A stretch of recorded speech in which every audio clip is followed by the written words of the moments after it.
What's going on? It's me, Jacob, and this is going to be a TV series review for Solos on Amazon Prime. I don't know if you got to see it. It's on Amazon Prime. It just came out, but this show is good. I watched all 7 episodes, and it's exactly what it says. It's Solos. It's usually one actor or an actress, maybe accompanied with a side actor or an actress to help them out, or maybe like a voice of something to help them out. And it's just a show where each episode's different. You don't have to watch them in any particular order. Just pick one you like and watch it. They all, I would suggest watch all of them. They all kind of like equal to one kind of like story. It's not like one cohesive story where you have to watch all of them, but they kind of tie in together. It's kind of cool little Easter eggs with each other. But this is going to be my review, and I'm going to go over each episode in kind of detail. Some spoilers ahead, but this is going to be my review for Solos on Amazon Prime. I don't know if you got the chance to see it, but I definitely recommend it. If you want a short review, I'll give it to you now, free of charge. It's a solid 8 out of 10. Go check it out. But if you want to stick around, getting some spoiler-heavy stuff, let's just do it. And if you're new to the channel, it's your first time here, definitely hit that subscribe button, leave a like or comment, something down below. Let us know what's your favorite episode, 1 through 7. What hit you the best? What was your favorite? I'll be straight up. I liked episode 1. Episode 1 was perfect placement, good episode, very sci-fi, just what I wanted. Very good. That was my favorite. What's yours? Let us all know down below. Let's get into the review. So we have episode 1, Leah. This is Anne Hathaway's episode. It's basically a sci-fi story where she wants to invent time travel to communicate with the future. In doing so, she talks to a past version of herself and a future version of herself. Has a kind of like moral dilemma. Has to eliminate herself and her future self to solve it. Kind of cool, kind of sci-fi. I suggest just watch it. It's really hard to explain. Oh, it's not that hard to explain, but it's kind of hard to explain. She makes time travel. She talks to herself in the future. She lies to herself in the past, and she tells the truth to herself in the. I don't know. Watch it. Episode 2, we have Tom. Probably my second favorite episode. Almost my first. I really like Tom. Anthony Mackie. He brings it with this character. Just the way he talks, the way he acts. Now in this episode, the sci-fi twist is Anthony Mackie. He's Tom. He's a super rich guy, whatever the case is. He's about to die. He has cancer. He's got 6 months to live. In that timeline and whatever future they live in, they have a robot or replica or something you can do where you get a copy of yourself sent over to you, and it can kind of just learn or download your life. He like the way he said it, Tom too. He said it was, yeah, I researched your life, your history, the past 15 years, business, relationships, all that stuff. I kind of summed it up to a simple algorithm. It's really simple. But what I want to learn from him is, how do you answer questions? How do you come up? I know the answers, but how do you answer them? And they have a little conversation. Tom 1, the original, Anthony Mackie, he does it so well. He's just an asshole, a rich asshole, and he's like, I hate this guy. I hate this robot. He's an asshole. It's just like me. I want to return him. I want to deactivate, blah, blah, blah, blah, blah. He doesn't. But it's just so funny. He calls customer service, and customer service is like, so you're saying your asshole's a robot? Your robot's an asshole? And he's like, yeah. He's like, well, we have your asshole score here of a 7 out of 10. It's kind of accurate. And he's like, and it's just funny. And he just brings it, and he's very emotional. Just all the spectrums of emotion. He's happy, angry, sad, confused. As 2 different characters, I don't know. Just voila, he does it amazingly. Episode 3, we have Peg, played by Helen Marion. She does an amazing job.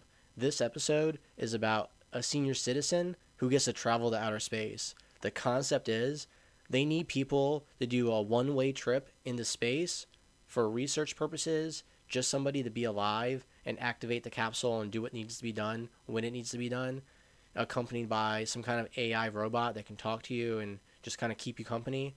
It's a one-way trip looking for senior citizens. She comes on here, this whole heartfelt story. She just wants to be counted in life, just wants to, be a part of something, just help out. She gets a little change of heart at the end where she's like, can we turn around? Can we do something? Can we? Obviously not. It's a one-way trip. It's just well played. It's a great. It kind of drags on. It's not the strongest episode. If I were to rate it on its own, it's really good, but it's not the strongest episode. It's probably a 6 out of 10. But I really enjoyed it. In the series, it holds up. It's a solo. She's by herself, talking to just some kind of AI in a computer. Like the first 2 episodes, Anthony Mackie was just talking to himself. It's just Tom talking to Tom too. And then in the first episode, it's just her talking to her future and past self. While we have her here, it kind of opens it up now. She's talking to an AI. It's not like anyone else. It's not like a second actor or actress there. It's just an AI. But she really opens up, has a really heartfelt story, answers some deep questions about her life, and it's really good. Episode 4, we have Sasha, played by Uza Aduba. Now, she's a woman who's been trapped in her house since some kind of outbreak, some kind of virus happened 20 years ago, and she has not left her house. On the same footsteps as the last episode, it's played by one person just talking to an AI, and the AI is now trying to convince her to leave her house. Your friends have left their house. Your family has left their house. The virus is over. The world's got back to normal. Everyone's out there. You're actually the last person to leave their house. And she's like, I don't want to leave my house. I don't have to leave my house. You're not going to ever make me. Sets the fire alarm off. Shows her all the good stuff out in the world. Tells her about her friends leaving. All that stuff. Doesn't want to believe it. Just doesn't want to leave the house. It kind of relates to like how we are now. Everyone's stuck at home.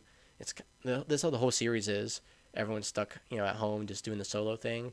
And this episode, kind of like the last one, not the strongest, probably a little bit better. I really like the actor in it. She really did bring it. It was a really good episode. Probably a 7 out of 10. Episode 5, we have Jenny, played by Constance Wu. Now, this, nothing with her. She's a great actress. She does really well. All the spectrum. She comes in there, hard-hitting, funny, does some embarrassing things. She gets to parts where she's crying, she's emotional. All the spectrums are hit as an actress. Very good. But, okay, let's just talk about how it was written, the setting, all of it. It's kind of confusing. It goes back to now she's by herself. She's not talking to anybody. She's just talking to a camera. Just talking to, like, how I'm talking to you guys. And it's probably the weakest of all the episodes. I honestly barely could finish it. I had to come back and rewatch it after I finished the next 2 episodes just to say I finished the series. It was just like that. I would obviously give it like a 4 out of 10, but she killed it as an actor. It was just the writing, the setting. It just wasn't the greatest. It is what it is. It's a very important episode. It kind of ties a lot of things together. You need to watch it if you want to watch all of them to have that cohesive story or whatever you're looking for. Just another puzzle piece. Otherwise, if you want to skip it, you can skip it. Back on track. Episode 6, we have Nero, played by Nicole Bahari. This episode was really good. It's back on track. I'm just going to straight up tell you, 7 out of 10. Nero's a really funny one. It's a lady. She's in her house. She's pregnant. And she just gives birth, like, right there. And it's like, oh, you just gave birth. And there's a baby. And then the baby just starts growing up. She names the baby Jacob, which, thumbs up to you. Great name. If I do say so myself.